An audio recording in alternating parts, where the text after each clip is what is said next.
don't know what to expect coming into this game. We've looked at the other 3rd and 4th place scraps across other groups, and the results haven't been as clear-cut as maybe you'd come to expect. Just here earlier on, we had a wonderful game where Chiefs really put on a show and, brought the fight against Dark Zero. Here, it could be a similar story. All right, so let's get into it here as we get through the bans very, very quickly and see who's going to get knocked out. Ying is, interestingly enough, going to be removed first. Makes perfect sense for Oregon. Ying is used fairly universally at this point, specifically for basement attacks, but sometimes on some of the other sites as well. She's very, very powerful, specifically for that E-hatch/construction push that a lot of teams like to do, so we see her get banned out from time to time, and this is going to be no exception. Flores following through as well. Not so much against a team that I would consider, have ever gone on public record like BDS having said, really strong operator, should be prioritized. It being banned away does mean things like the 90 hold, the elbow hold, down inside a basement will be a lot stronger. That normally is a prime target for those Flores Rotero drones. The Wamai also following through suggests you might see a grenade-laden game coming in from one of the attacking teams here in their respective halves. And we round out our ban phase with, drumroll please, a Valkyrie. No big surprises there at all, John. Yeah, and absolutely not the case here. Once again, quite a few windows where those outside cams can be chucked if Soniqs want to try and get aggressive here, but away from that, obviously, just the camera placements inside the building are going to be very nice as well. And once more, she's a very comfortable operator pick for the large majority of our pro player base here, so it also just removes that comfort pick from quite a few of them. We're getting into it now as we'll start the first round off. It is going to be Invictus on the attack, Soniqs on the defense, and no surprise in terms of the site choice here as the Soniqs will go right into the basement where we see quite a bit of success always being picked up by the defenders. Yeah, you have a bit of a 50-50 in Europe, but mainly it heads up towards the second floor. NA, maybe it's a slightly different story where basement is the go-to preferred site. Of course, with Thatcher also available and on the board, hasn't been banned away, you might see the attackers transitioning over to bring that in future rounds, but at least for the first one, instead, IG are prioritizing the Nomad here. The Mirror, 6 picked in. That Kaid not going to be as effective, well, wouldn't have been as effective if the Thatcher was 6 picked in. Maybe they clocked onto that and thought, you know what, Mirror sounds fantastic.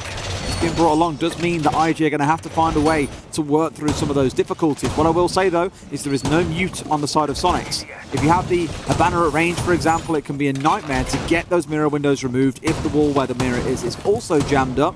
But given that's not going to be a consideration, 4x Kairos down inside a mirror window, away they go. This will be a fairly standard setup as far as the Soniqs meta is concerned here. Usual bits of delay being thrown in here between the Banshees and the Goyo shields. And eventually, when they get close to the site, Super will also come in with the Toxic Babes to try and hopefully fend off the 1 or 2 angles that Invictus will use to get into the site, alongside a few other things here with, like you were saying, Grixer creating those very, very tough angles to work in towards with the mirror windows. Time to prep has gone away here. The Soniqs is finishing up a few things as they are going to deploy into an extended play for Grixer. Whoever's going to sit here, more than likely Yeti inside of Kitchen as well. And the Goyo shield will also be positioned here to support it. It's more than likely Invictus are going to start things off with a clear towards small tower, and that will get some resistance going in that direction. Not going to be a spot where more than likely the members of the Soniqs want to die at, however, so will very quickly fall back through that hatch to go downstairs should it become too hot. Sure, Yeti as well finding one of the 10 drones that, of course, are in the back pockets of Invictus. Gig had one tucked inside of Dining that was very comfortably taken out up towards the north side and then is dug back in behind the shield. Support coming in from Grixer, who I believe is waiting for someone to come vaulting in here through the big window. Drones raining in from the side of IG, so you know this is part of their game plan. You've got Speakeasy coming in from Attic side, so maybe a big window isn't going to be the play, but Luna needs to be very conscious of it if he does opt to go for that jump in. Hopefully they catch out the man on the below with Speakeasy already getting himself set up, but it depends how impatient we find IG being. Gig also moving forward here very quickly to put the aggression onto Yeti if he still maintains that position. No longer on the inside of the kitchen, so Gig will feel the freedom to move forward here, and looks like he did call himself back into the basement position by falling through the hatch, so he'll find safe harbor there as Soniqs now transition just into the bunker play here, since the manpower going up against Yeti is going to be far too much to contest against. He gives that up without too much of an issue whatsoever, and now finding the Goyo shield being dealt with, the Invictus members can worry about the transition moving down into the basement for the remaining minute and a half. That's it. I mean, looking at how that setup was going, it wasn't a massive commit inside a kitchen. The shield was more there to give them a safe rotate out to green if desired. They were hoping to catch the initial entry from someone like Speakeasy on their push down through Attic, but hoped that maybe he would just go straight in for the double window. They ultimately said, okay, well, look, we haven't caught them inside the first 60 seconds. There's no point in committing here to die. Get back to site. 5 alive. We've taken out a drone or 2 on the way through and wasted a tiny bit of time. It's better than nothing, and now they can play this turtle setup as Invictus start to scramble in the final 60 seconds to get and execute together. Going to see some pressure start to shift itself over here towards construction as well. Lunar and Speakeasy going to group up and try to make this play happen. Lunar already has the drone inside, so they were going to bring out the Gemini, but Speakeasy, I think the support from the drones is going to be enough here. They've already got quite a bit of intel built up from the drone drone that Lunar sent in, and Speakeasy's already trying to capitalize upon this. Gig as well, positioned on the back staircase, but getting some resistance, of course, as you can see. He's going to chase this one down, though, and there's that entry power that we talked about in the pregame, already coming out in round 1 as he catches Rexon. Going back to the UK here after this, I'll tell you that much. Nate comes through, Jordan finding Grixer for free.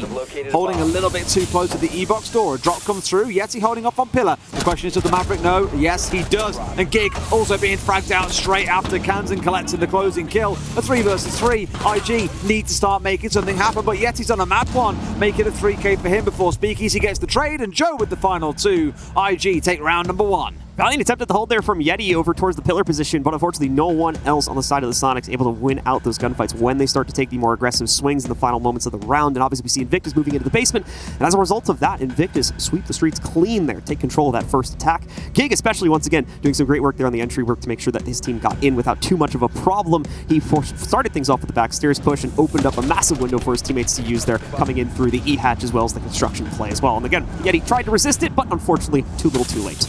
It was that late kind of flank that came in through Freezer as well. There was so much attention being given to Pillar by both teams that no one considered Joe, who had been just sat there watching hatches, for example, watching out for any flanks, was going to turn around and make something like that happen. Gig baiting a little bit there with the initial blitz pick coming in, changing away instead to be on the Twitch, because on this map when you see the blitz, first thing that comes into your mind for this site in particular is that's going to be a rush down elbow. They'll pile their way through onto this wall, told by someone somewhere that it goes something like Nina on the sound effect entry, but that's what you'd be thinking of, at least on the side of Sonic. So you might see them digging in quite deep and looking to hold down elbow with the smokes, with the Banshees, anything to deter what would look like a rush. But Gig has, of course, moved away to playing on that Twitch instead. For the most part, not taking the bait over here on operator switches to try and fend off the rush. We are going to see an Aruni brought to the table instead of a Goyo this time. That extended position over in the kitchen there used one of the Goyo shields and obviously didn't really lead to a whole lot for the Sonics, so they're going to think more than likely they can get a bit of better use out of the laser gates here, especially considering one of their players fell victim to a frag grenade that was chucked down the electrical hatch. I believe they placed a laser gate in that doorway specifically on this round now to try and counter that out. You'd hope so. I mean, the grenades did a lot of work. It's not too hard to burn through them, but it's just another thing that the attackers have got to consider. You've got to bring over a non-frag grenade wielding operator to get that burnt through, for example, to be able to make an impact with it. Let's see how things start out, though. You've got Speakeasy this time around, not looking to push his way through Attic, but instead is going in through Master. So not just repeating the same thing time and time again, not giving Soniqs a chance to adapt, just playing a bit of a random number generator here and going, eeny, meeny, miny, mo, I'm going to push this direction, and off he goes. Right, so for Invictus, once again, already moving in through the map and starting to take away control for themselves. Gig is leading the charge once more for this squad here, looking to put the additional pressure onto the defender, still maintaining this upstairs position. It's going to be a little trickier to deal with, though. You'll note that not only Grixer is holding his position, but there's another one over towards the main stairway going down to the freezer as well. Gig will still try to put presence against this and actually swing around, looking for the player on the inside of the stairwell. Gets them and now goes for a second. What a play from Gig to shut down both Yeti and Kansan and open up the entire site here in just a few moments. Coach, by the way, it's worth raising. This is their coach charging forwards and fragging people out. Big entry on the Twitch and a lot of confidence. Pushing down towards Zulu is a death march. When you have one inside of security to your left, one on freezer stairs to your right, whichever way you peek, you assume you're going to get traded from the other. But Gig goes for it anyway. Takes that minor risk that pays off massively for them as they net a 2K and now have control of freezer. They can turn their attention into getting control of meeting, getting this hatch opened up, and then they've got several options on where they want to be attacking from. Soniqs likely reeling a little bit from losing 2 members so soon, because like back in round 1, they would have intended to get them back onto site to be part of this turtle defense. Half the round gone, a little more than that now here in Invictus, starting to drone their way into the site. Like I said, they've got all options present to them now with the Tritch drone moving in. It's going to start to deal with all this utility as well. Soniqs can't really afford to stand out in the open and take risks on an opening gunfight, so they're just going to continue to shoot as much as possible, and there we go, finally dealing with it. But a lot of intel lost for the Soniqs, which is not going to be great here either. Soniqs have 2 players dead. They could very easily have those dead players be on the cams, giving them intel, and now obviously that is going to be gone for the most part. Speakeasy ready to work his way in now. Pulling the frag grenade, going to go quite deep, but it looks like Rexon as well, able to get out of the hot zone before things get a little bit too aggressive against him. Keep himself alive, but still be spotted out by the drone, so Invictus will still be hot on his tail here as we approach the final 30 seconds of the round. Good bit of awareness on Rexon's side. As soon as you know that ADS gets burnt out by a flashbang, we tend to know what follows. It's going to be a lethal frag. Look at the kind of the crouch toggling like we saw yesterday a little bit, just to give yourself the perfect view down back towards the washing machines on the far side of laundry. Gig alone now, I believe, here pushing down through Freezer, which means others need to rotate themselves away. Luna has come down to join, but time is not on the side of IG. They've got to make a play. Grixer with 2 big kills coming in. Joe and Jordan both drop, but not yet just out. Not that it matters. A great one-tap onto Gig, and there's the shutdown they're looking for. Grixer rounding it out with a 3K. And I always feel nervous about these south side pushes, John. I don't know, teams really try and make them work, and I'm just nervous. Pushing through Freezer especially feels like such a horrific bottleneck. You can't push with that like haphazard of an attitude as well. You can't. You have to go in. You have to commit, like we were saying earlier, with smokes, with utility. Everything has to mask the Soniqs' defense because you have to get deep enough into the site to properly contest some of those harsher angles. As we saw, Invictus was kind of just slowly crouching their way in there in the final moments, and that just played into the Soniqs' hands there, as they had all of the setups they needed to shut that down very easily, and they had quite a bit of line of sight obscuring them too there, still from the inside of the laundry closet that they could use to pretty much shut most of the push from the laundry stairs down. Change away from the basement then, as you come to expect, given they've just won the round. Soniqs can't return back down there, but we do get to see our second sight of Oregon coming in between Invictus and Soniqs. Up to the top floor we go, and no surprise at all, we are now getting a mute on side as well. Very, very easy to block off a number of very standard drone routes coming in. The trophy one, the one from White Stairs, for example. You can commit something up towards Attic if you so choose. There's something a little bit different though, mind you. Soniqs have opened up a rotation to go through into Big Tower. Very common to see that electrified off or mute jammered away. Double reinforcements at the bare minimum. So maybe something a little bit different coming out for Soniqs here. They want to contest into Big Tower. For the Soniqs here, changing it up obviously after things go well for them on the repeat there and finally counter out the play from Invictus. And indeed, Tower potentially going to come into play for them if they want to try and hold out an aggressive angle. And indeed they will. Rexen will leave the rotate open. It's one that almost always gets immediately opened by the attack anyway, so it's not going to lose the defense a lot of extra time bleed here. And of course, if Rexen can waste the time of Invictus by playing inside of this T2 position early on, if he gets a kill especially, that's going to be all the better for the Soniqs defense. Rexen just to waste a bit of time, I think, will be more than enough here. But again, it's like back in round 1, they need to get back on site and not be losing their life in trying to make this happen. Kansan, not quite aware of Luna on the upside down rappel, I don't think. He's lucky to not have lost his life already. It should be when they start thinking about their challenge inside a Big Tower. But Kansan, just reminding them, hey, we're still here. This rotation definitely exists, and we intend to use it for as long as possible.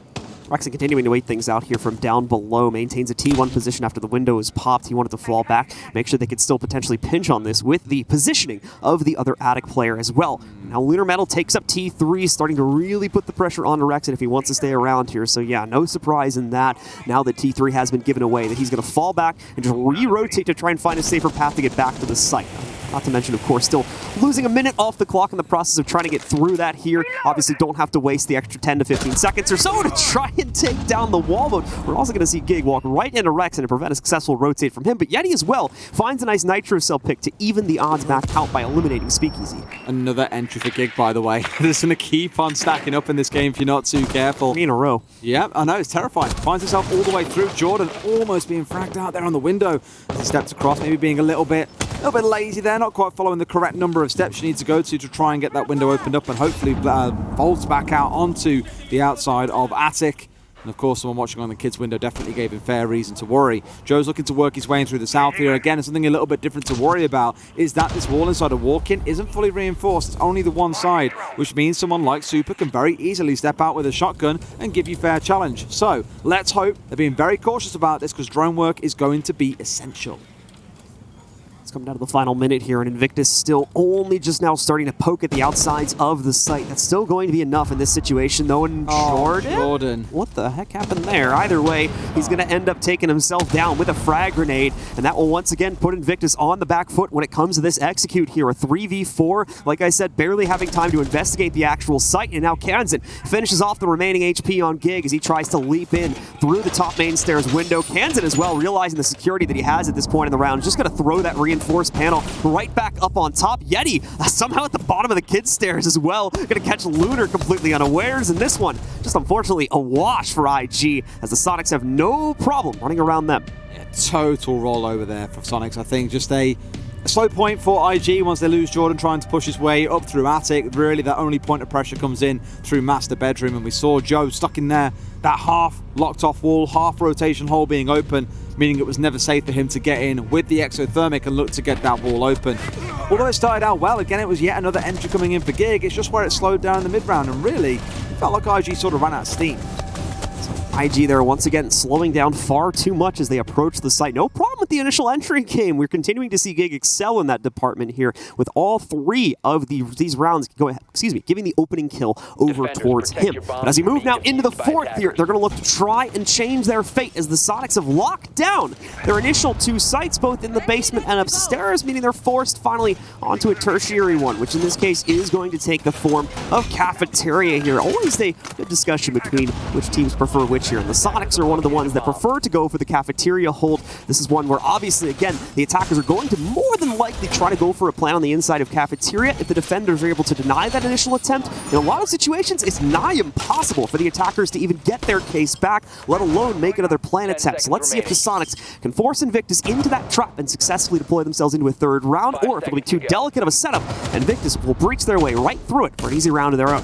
We'll see, that's of course if they choose to go direct to site, which to be honest with you is where Invictus have actually found the most success. I think back to day one in their game against NIP on Bank and they won 5 attacks out of the 6. It was ludicrous. And they didn't overcomplicate it, they just kept it very simple. They just said, right guys, as a 5, we are going to push one side of the map together, we'll drone each other out, we'll clear through the things that we have to, and we'll step forward from there. Maybe that's the play for Invictus, is to deal with this, dare I say, not so much varied, but each round looking a little bit different to what you'd expect in a standard setup. Maybe that's the best way to deal with it, is to all converge on one side of the map. You've got the shower extension coming through. This time round, the walk-in wardrobe double reinforced off, and I'm pretty sure Attic is also closed up. So a little bit of a change coming in. I know admittedly we are on a different site, but it's very much the same hold for this site in particular. You hold those vertical holes, you can cover the site itself, and Invictus need to get control of the top floor first. I'm actually going to catch myself here because I was talking about how Soniqs are more likely going to use nitro cells. They actually didn't bring any, surprisingly. 6 impacts were brought to the table, however. All of them have now been used to open up rotates for the team here. So they want the mobility more than anything else in this situation here, and they're going to find proficiency with it as Yeti gets a great angle against Jordan to start punishing this push from the small tower. Yeah, good start. I mean, come on, you know very clearly, John, they're trying to play Pokemon here, right? 6 impacts on side. Didn't save any of them for the other team, though. I mean, Parker and Hap are like obsessed. They're fighting over a gym or something on Pokemon Go at the minute. I'm not quite sure. They're doing a raid, like, right outside our building. They are obsessed. It's concerning, but hey, Speakeasy finds one back. They've got a good drone sat here watching the spot being held on the 90th shower corridor. 3 ADSs and a shield stats up. Kansan unwilling to be moved easily here. It's going to take a lot of effort from the side of Invictus, and I imagine that will have to take the form of a gunfight. Gig looking to step in for a challenge, maybe onto Super inside of Dining. They dodge around each other for now, but look on the near side, finds him on a swing around, and Super, I guarantee it didn't even see him then. That was lightning quick. Speakeasy quickly picking up a second kill inside of this situation as well. Puts the Soniqs in a very delicate spot here, but Kansan with the aggressive swing, he's spotted though, so he's going to have to try and fall back, but he expends too much of his magazine. Speakeasy finds the opportunity to swing out himself, gets his 3rd kill on the round, and Rexon is now left alone. Between a rock and a hard place here in a 1v4 scenario. Has that hot ping, but it's not going to be actionable for him. He will get a peek here in a second, I believe, from Lunar Metal, but has to take out the air jump first, and there we go. Great adjustment from Rexon to find that kill, but he's only started on a very long road to recovery here. And now the timer is going to start ticking in the other direction against his favor. Yeah, lost control of Dining there. There's no way they can stop the plant going down. It is a 1 versus 3. Luna doing his best to hold the plant, but was bested. Not that the team will worry too much. There are 3 of them alive here in a 23-second window, essentially, for Rexon to clutch everything out. He's got to kill all 3 and stick the disable.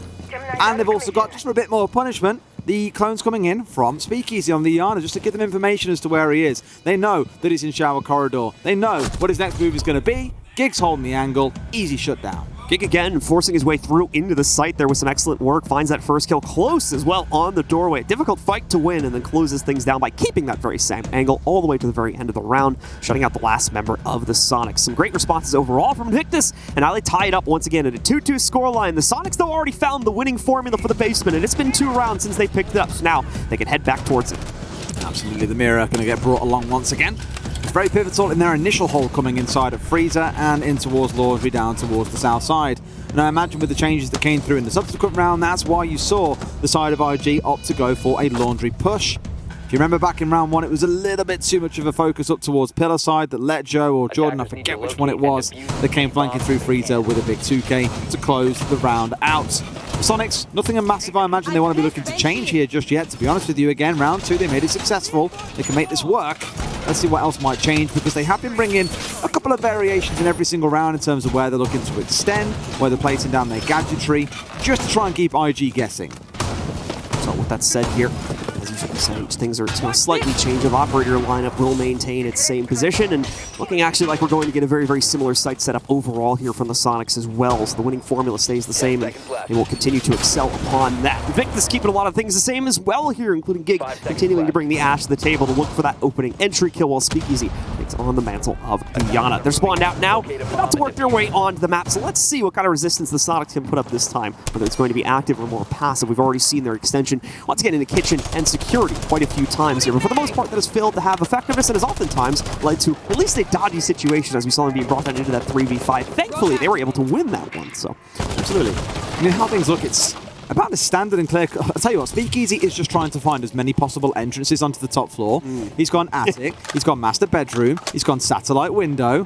Where to next time? It's like he's trying to complete off like a bingo card or something of all the possible places on where he can push his way through. But here he comes down with a little bit of support from the drone work, and do they know?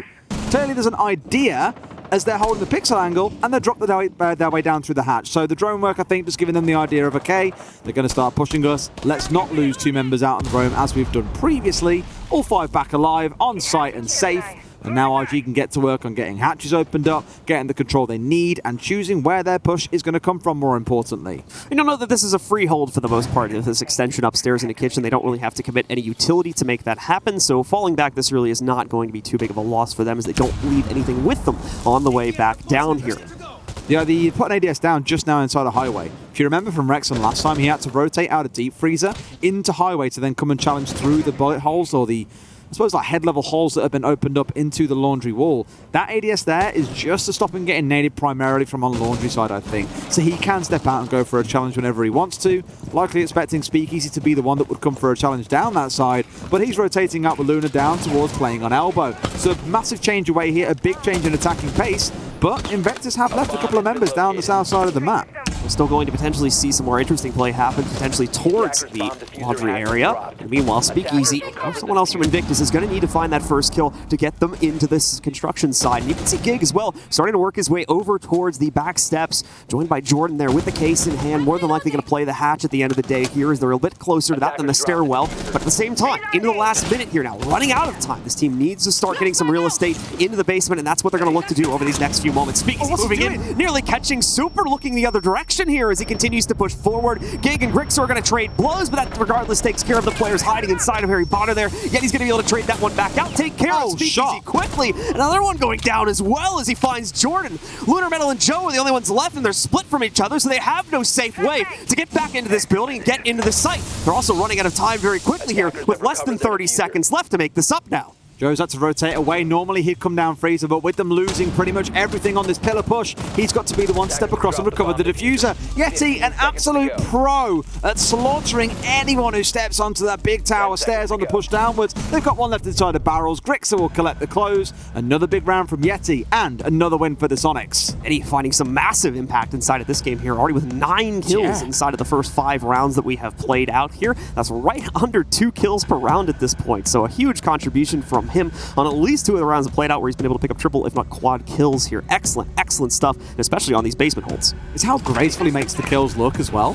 Like, if it was at, say, head level, and you just kind of default to having your crosshair at head level, you'd assume, okay, he hits a nice shot, sweet. It's more that he's challenging up onto the top of the stairs and makes it look so effortless in every kill he finds. Like both of these two, headshot snaps. Well, first one, no, he did down the player, but it was very high up on the body at the very least. Just very, very clean from Yeti, and apparently the king of pillar. No one yet able to make him move. Just cut the jugular on that one real quick. Had to bleed out for a minute. That's it, and that's exactly. Just let him contemplate on the ground exactly what's gone wrong there. He made a mistake. He stepped up and challenged God himself. Let him analyze the, the blueprint there of what is how his push went for a second. But either way, we're going to see the Soniqs make a predictable switch now that they lock down the basement site for a second time, heading upstairs in the kids for their final defense here before they switch over to the attack on the next round. They got the ADS in, they got the shield looking in towards walk-in. Does that mean they want to leave it soft? Oh, okay. I mean, they could look to leave it soft here and just challenge into Master. They've got this trophy set up, 2 ADSs piled in. This is more normally a time-wasting kind of setup where you're looking to burn a bit of time and stop the attackers getting so freely inside of Master and starting on their setup. What I want to know is, does that mean they full reinforce off walk-in, or do they only go for a partial reinforcement? I think with Super being here, it looks like it's going to be a partial one, so they can use that as a vault hole if they want to, and then look to play a little more aggressively into this angle. I like it because it could burn through a lot of time of Invictus, but also knowing the Soniqs, that could just be part of the kind of bait in saying, look, That side's really hard to take. Why don't you just go and look at Big Window or look at Tower, for example. Push it through there because they'll have another idea and a better way to deal with that and want to really make it unattractive to push in through Master. It's been a strategy that teams in North America have been playing with for a couple of months here now. Sometimes you see the shield deployed actually on the bed inside of Master Bedroom there too to allow those players to get a little bit more aggressive with their positioning, but this should work in a very similar way, having the deployed shield sitting inside of the trophy connector there. So regardless, Invictus are going to realize this and have to figure out a way around, as you can't so easily lurk your way in and start to contest from walk-in as you normally would, because you don't obviously have the safety of the initially deployed wall there. Of course, members of the Soniqs also going to be out potentially directly contesting you as you try to enter into this bedroom. So there's a lot of thought that Invictus have to go through here before they're going to be comfortable committing to the inside. Yeah, and Soniqs have just dug in deep here and just said, you know, we don't need to be out on the roam right now. We've reinforced off Attic. We've wasted that 30-45 seconds. It's probably one thing worth noting. All of their roams, when they've had these extended holds, have been cut short very, very quickly. None have really lasted past the 2-minute mark. They've just kept themselves back on site, again, preferring to keep all 5 alive on site than commit and say, right, you're all out there to die. You're out there to get on the roam and kill whatever you can. No, it's a little bit more conservative in playstyle than that. So I like the safety that we're seeing coming out of Soniqs gameplay. That does mean Jordan can get his focus off on the isolated push by himself coming in through Attic. I'd like to try and see what he can find out on the back of that one. For now, the rest of the team focusing off up towards the south side, and I imagine they've got a bit of work to do on the ceiling above them because that shield is placed on wood, the one that you see sat just off of concrete. They can clear that out. It makes it a little bit rougher in terms of the angles that they can play. Here comes Yeti on a flank on the Goyo, finds Gig for free. And he walking right down the kid stairs to be able to leverage that kill, and now going to head right back up since there's very little presence here from Invictus at the moment. Gig was the only one in the area. They've lost that big entry piece here that Invictus have been using quite a bit as well, and by far the top fragger on this team here. So Speakeasy or someone else going to have to step up and make up for that now inside of the final minute since they're running out of time. Speakeasy has been able to successfully clear out the deployable shield sitting inside of Trophy, and that's allowed them to take full control of Master as well as the transition into walk-up. You'll notice, though, they have to leave Joe behind to watch the flank due to the opening there and the potential play that could be made from Super. Droning is going to come into play here now, as even they're not entirely sure what the setup on site looks like, so they have to spend some time reconfirming things. It's very, very passive and patient coming out of Soniqs, where you've got the Maestro sat on cams the whole time. One watching the rotate, one watching from kids into the Attic here, one watching up and towards Trophy doorway. It's all very good stuff, but the problem is then there's no one to play for trades, and that's why you're seeing 2, 3 untraded kills coming through. As I say, Kansan finds one back, finds 2 with some nasty little snapshots. It's him and Rexon coming up against Luna and Jordan. Between them only have 1 kill. It's a lot of work for them to find some more. Jordan finding 1. They're stepping in looking for the plant here. 1 more on back. It's a 1 versus 1, and Kansan clutches out. A 4K in the round gives Soniqs yet another. What a play from Kansan there. Beautiful peaks coming out and beautiful placement of the crosshair as well to leverage so many kills so successfully. Yeah, the Soniqs might not have been set up to trade off of each other, but you don't need to trade when you can just frag out and kill every single member of the opposing team. 4-2 is the lead that the Soniqs will have coming off of their defensive side, taking on the attack now here, and a chance for Invictus to come back as well, as they'll start their defense off with that same basement hold. Massive from Kansan sat at the back here as well. 4 kills from playing on Hobo. Beautiful stuff. Just collapsing onto IG, letting them push onto him, taking 1 gunfight after another. Just completely baiting and switching them the whole way through. Gives them a wonderful 4-2 half, as you say, John. And I touched on it kind of in the round as well. You know, Soniqs, I thought, were in really good positions. 1 person holding each angle that could be pushed. The only issue with it wasn't particularly fluid as a defense. They were in a spot where it came down to winning U1s, right? And if they didn't win those 1v1 gunfights, massive areas of the map suddenly became exposed. So I was maybe hoping we'd see a little bit more crossfire, set up more of the ability to play for trades, because the first 3 kills that came in for IG just no response to them. It all came down to Kansan to pull off a big clutch. And that to me feels like it summarizes a lot of what has made Soniqs look good at points in the tournament, has been big players pulling off big clutches. I referenced earlier on about the game we saw yesterday on Coastline when Rexon, Kansan and Grixer got a 3K or a 4K each and solo 1 rounds. That's only going to get you so far, unfortunately. Absolutely the case here, and it shows once again the issues of team cohesion that we're really not getting, and that they're not really able to play off of each other like that, and they're trying to really kind of throw their opponents at the more frag-heavy players like Yeti, as we're seeing specifically inside of this game, and of course, Kansan with the clutch coming out of that last round. I'm just glad we're seeing Yeti do well, because they're going to be sung the praises of pretty much every player except for Yeti so far over the last couple of days. And there's been a lot of praise to heap on him, I think, for this year. You know, he has really improved as the year has built up and gone by. You all know more than most. You cast him most days as well, of course, when you're covering NAL.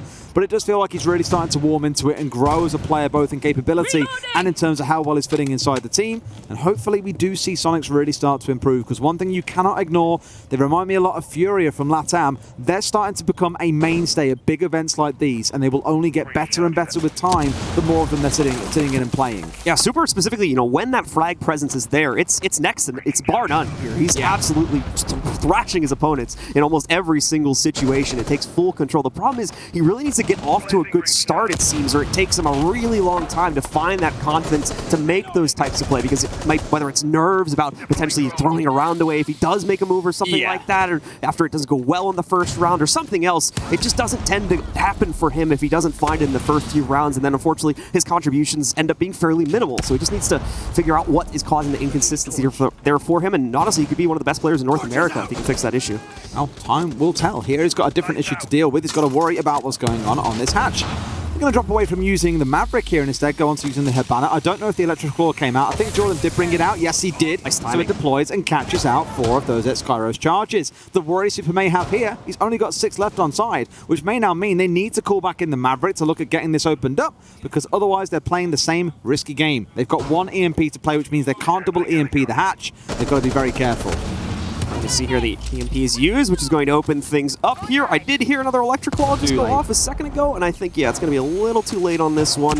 Very close, but yeah, no cigar this time here for the members of Invictus as they try to block off access to the hatch one more time, and it will not end up working out. We are still going to see that second Electric Claw redeployed, though I believe it's going to go on the back panel walls just to make sure that they can't break that down as well, and open up a POV onto the more aggressively positioned members of Invictus hiding closer to the stairs. Run down at least into Pillar here to make this drop a little more comfortable. Flash is coming out and in comes the double drop. They're looking towards Pillar, but Jordan finds one. Super drop nice and early on, at least in this execute. 30 seconds still remain, so plenty of time to play with, but Soniqs already down the 1 man.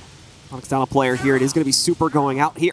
Ouch. Lose the hard breach, and yeah, you can see Yeti taking a lot of heat from the electrocution going on the wall. Speakeasy also with the FO12 to play this close angle with. This is an all-or-nothing angle where he is going to fight the entire round from here, not let a single member of the Soniqs in if he can help it. Jordan as well there, working the back line, is going to shut down 2 of these final players and secure another one for Invictus. Near flawless there coming out of IG on that first defense, looking good. Soniqs side, right ideas, doing all the moves that would be on the checklist, right? Get the hatch open, look for a double drop, you get the nade coming in through, flash to make sure you can't be challenged, and you push Pillar. They found that 1 entry kill, which was okay on the side of IG. For Soniqs, then it was kind of like, hey, well, what do we do next? We've kind of lost one of the angles or the kind of main pinpoints of this attack that we need to make it work. A couple of big gunfights being won out from IG early on as well. Just saw the whole thing fall to tatters before it could ever really materialize. Good defense by IG. Soniqs, a bit more work to do on the next attack. So for the Soniqs, we'll see what type of adjustments they're going to look to make here. Usual transition for Invictus as they work their way back upstairs. Here we're going to get a 6 pick as well for Lunar Metals. He's going to sneak a Legion into the fold here. Won't cause any massive amount of strife for the Soniqs side of things, but they are obviously going to have to watch out for those if they try to go for a faster pace take. So obviously those goo mines can slow down your approach quite a bit here. Aside from that though, on Invictus' side, it's pretty much what you would expect to find on an upstairs defense. We've got the Aruna Gates in play to slow down the nade pressure, as well as stop any more fast-paced rushes through some of the windows and other doorways, and as well Jaeger to support that with the ADSs. Melusi bringing the Banshees to slow down the overall push as well, and the Smokes, obviously, to cause the final bit of delay. Interesting in 2 parts here, looking at the lineups, right? No Mute coming through for Invictus. Spoke earlier on for Soniqs about how valuable a Mute is on this site, being able to lock down those single doorways, which are the main entry points for drones. On the other side for Soniqs, no Thatcher being brought along, instead have gone over to bring in a Twitch.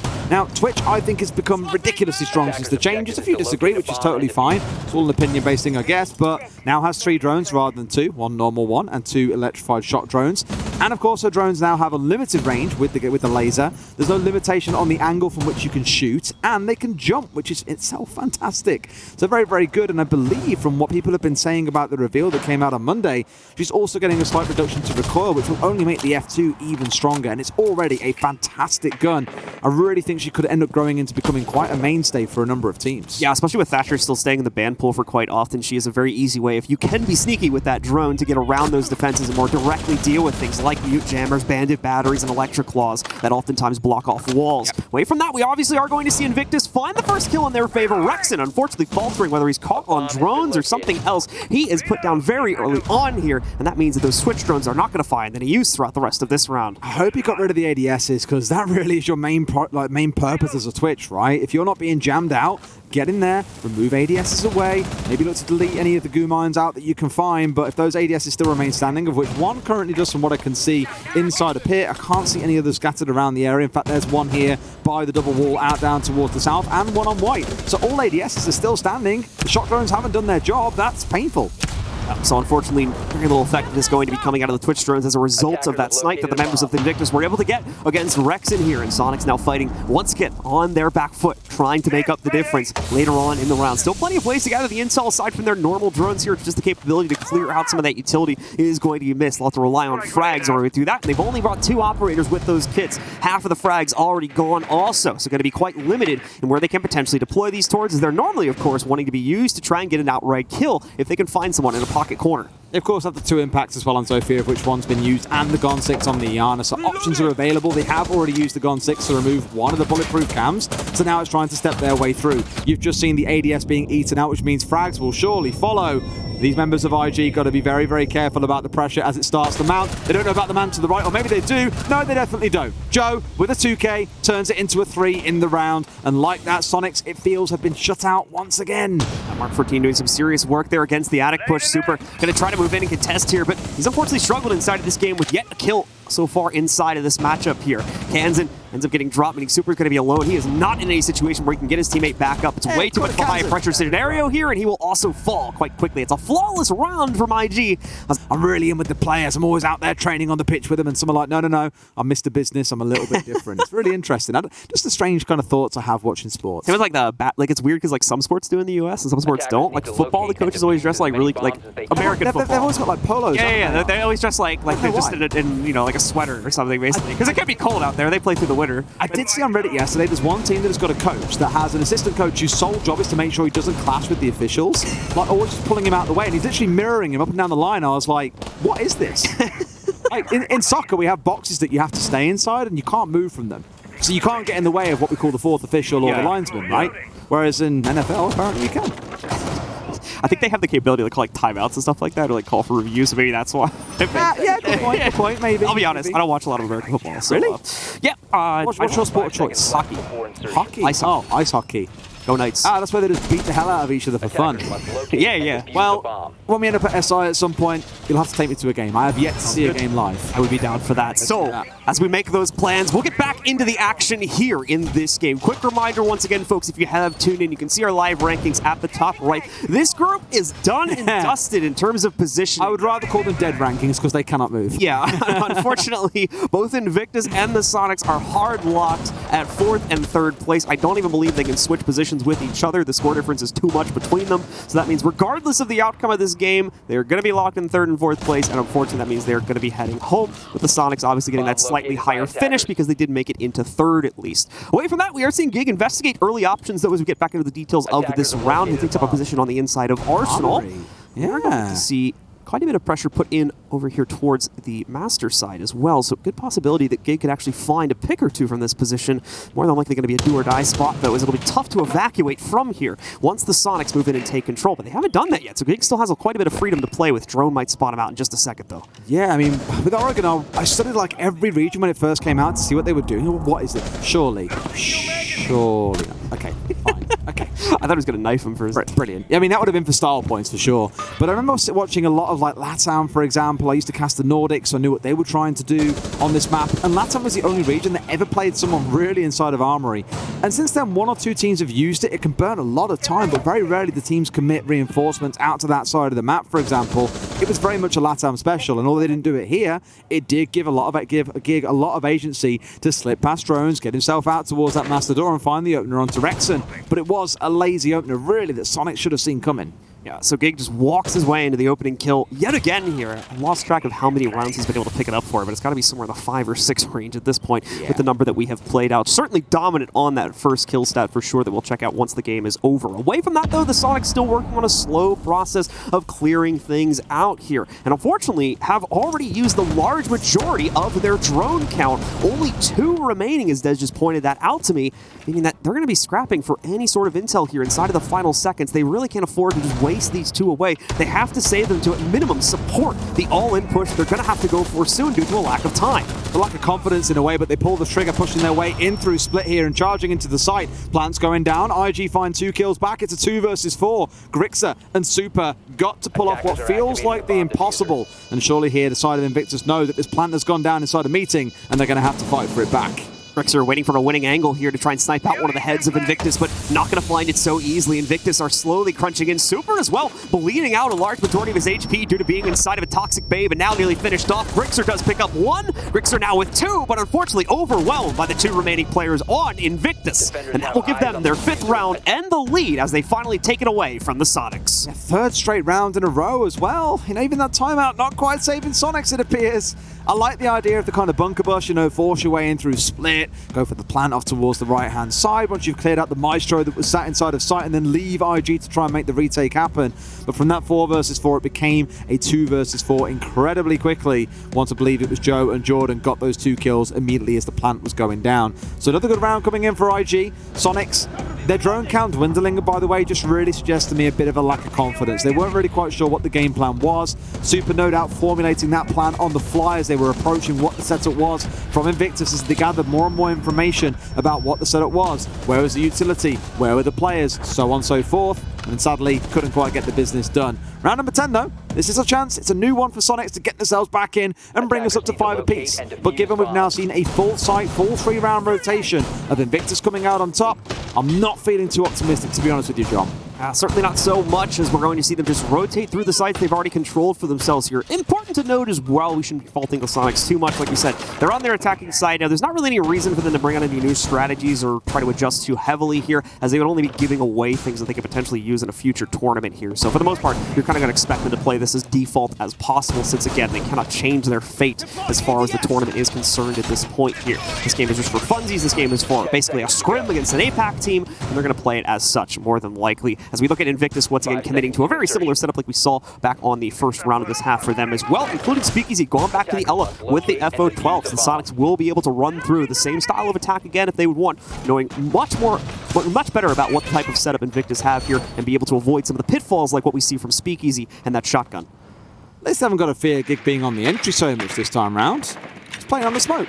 They said to him, right, look, you're having far too much fun. We don't want them stats to look too good for a coach. You say take that. One of the player spots. There's some pretty aggressive smoke players, at least in the day, so. Yeah, I get your point. Think about Alamau as well. I mean, Brede is one of the more passive ones when I think of him, but is a go-to smoke main in that sense too. I'll take your point. So we'll see what Gig wants. Do they use FMG a lot, by the way, or is it mainly SMG in there now? No, it's mainly just SMG. See, we've had a real trend of players like Leon Geared, Citizen, for example, being like perimeter players on defense and playing because they want a shield and they think, well, the FMG's pretty good and Smoke's gadget, fantastic. Why not bring it? You bring that along with like the Frost to do all the side transformation work for you, and you can use the Smoke really aggressively. It's quite interesting. If I had to pull a stat out of thinner, I would say that the FMG's been picked on Smoke like less than 5 times so far this year. Wow. So for us, I think we see it more than we don't. Because you have things like a Rooney to also open rotates for you. Smoke with the shotgun isn't as compulsory anymore. I mean, for me personally, MP5K mute, take that every day of the week, bring that in, make sure the Smoke stays on the shotgun. Some players, Benja, I think of from Kavana, for example, love bringing along the MP5K. Alright, so with that little bit of a difference in play style sorted out here, we see Gig take on that more passive mantle with the shotgun. They're going to be in a bit of a waiting game here because Invictus have also deployed themselves into a very passive setup overall. Pretty much zero pressure out from the site. And as a result of that, Soniqs are going to pretty much have their way with map control here inside of the first minute or two of the game, meaning they have so much time also to figure out how they want to approach their setup. Rexen sneaking the Twitch drone in there, finally deals with the electric claw and will give them access to this hatch here as they're just going to throw the X-Kairos down onto it to open it up real quick. Really looking to see what they can do here out towards the freezer side. I've already said about my nervousness of pushing down towards the south side before. most of IG still scattered up towards the north, mind you. One in Pillar, one looking towards E-Bots. Gig most definitely cut up towards Blue, not expecting there to be a big push coming in from the south side. Luna must have some form of idea here. He's now seen 2 or 3 drones come raining through. They just killed 2 of their own drones with a frag grenade, by the way. Not great, but hopefully he's not going to trip them up too much here inside of the final minute. They still have 4 others remaining. Great. Boiled down 3 others now, yeah. As it boils down to the final seconds of the round, and they finally get the real estate they need to begin putting pressure onto the laundry area. Kansan as well going to succeed in picking up the first kill here. Kill count stays the same as they inch that much closer here, and Smokes begin to block off the angles here. Grixer with another one, but Lunar as well as the rest of IG begin to fight back in huge dividends here. It falls to a 2v1 after the dust settles, and very quickly a 2v0. Speakeasy picks up the final kill, and Invictus go up on map point. Again, I don't like it, John. I don't like these south side pushes. I just don't really see that many cases where they work. It requires so much coordination. You need to get a frag grenade into highway. You need to smoke off the rotate to the right-hand side. You've got to make sure whoever's in deep freezer is also being contested by a grenade, and that someone else isn't able to swing on you from the rotate off towards the right-hand side. So many things have to be perfect for that kind of play to work. And unfortunately, even after finding the opening kill for Soniqs, IG still held strong there and showed, no, you will not pass. We will keep you at bay. They're now at 6-4. Soniqs with a very large hill to climb. They have lost 4 rounds in a row, and I don't see that changing in this round unless they can pull out a miracle. We'll see if that can be the case here. No huge changes coming into once again on their operator lineup. They're going to bring quite a bit of the same formula to the table. Super sticking himself over onto the, Super sticking himself over onto the Hibana. See the Twitch being brought for Rexen as well as the Yana. Oh, we missed the joke. Oh, I wanted to let it go for this one. No. Go ahead, you can do it if you want.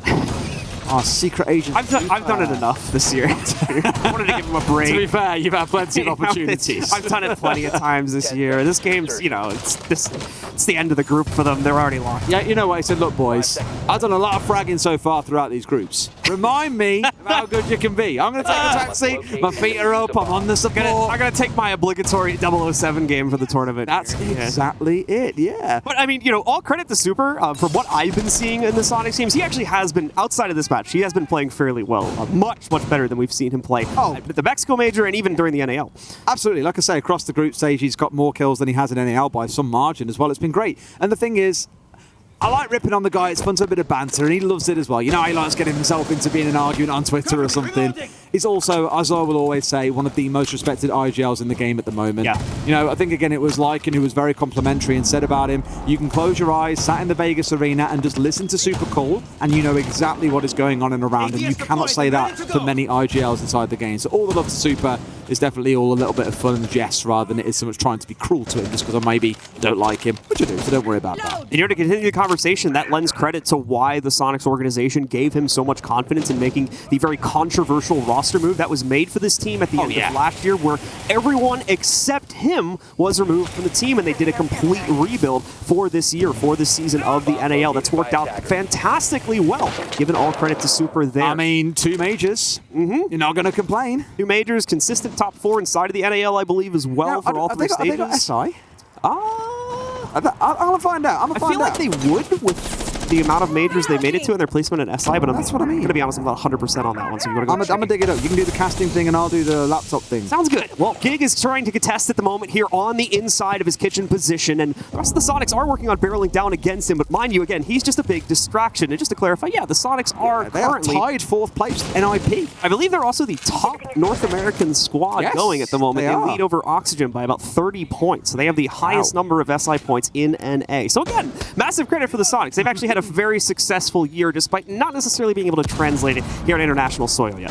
Super were a UK player, that would be in the bio straight away.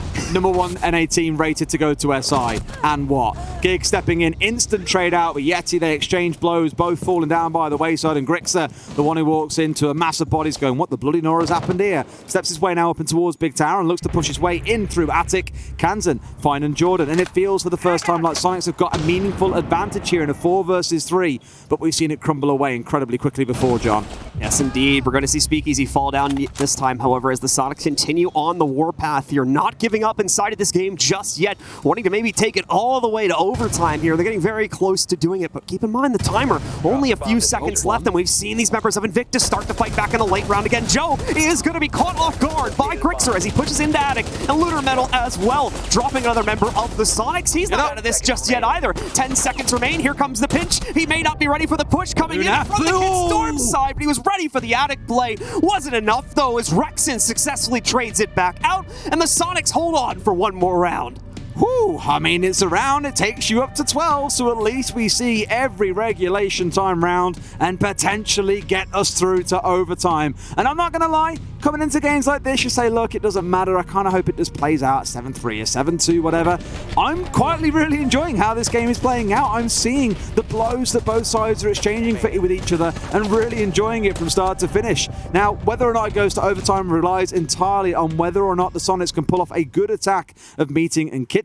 IG not opting to repeat the top floor here, going through with their rotation as they would have previously.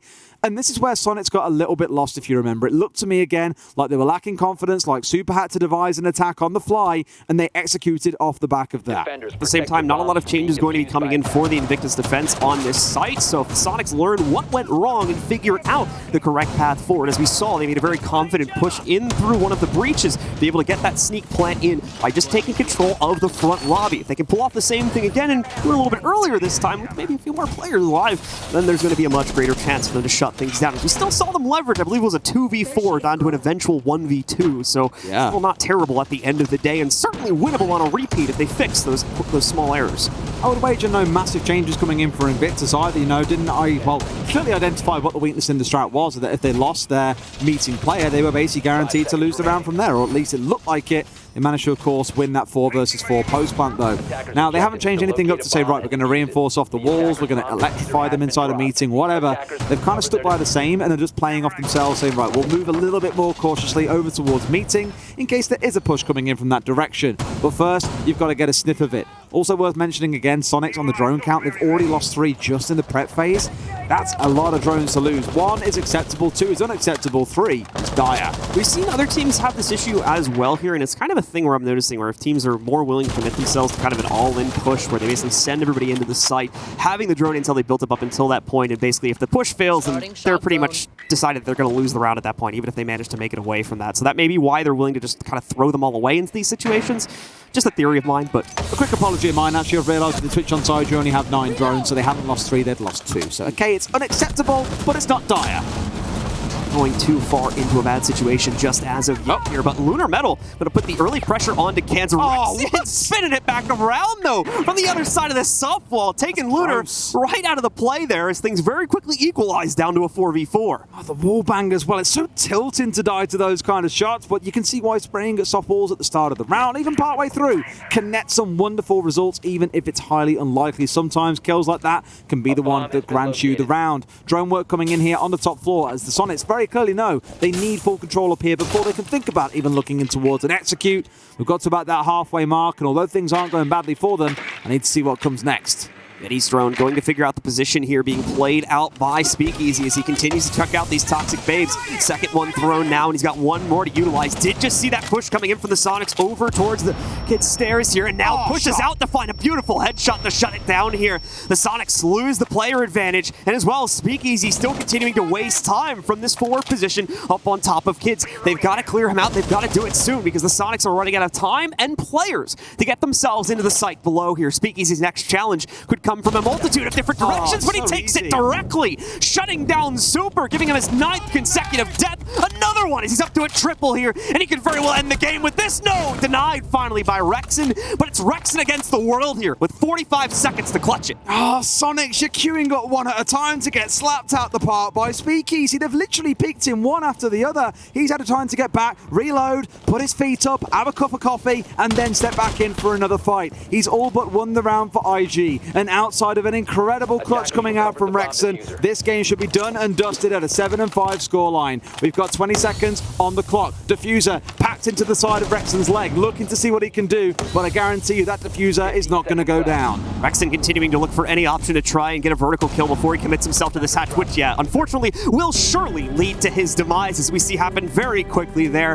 Invictus are going to be able to control this matchup at the end of the map here. It goes their way, 7-5 on the final round of regulation, despite the Soniqs trying to battle it back here. They are unsuccessful, and Invictus will take their final match of the tournament.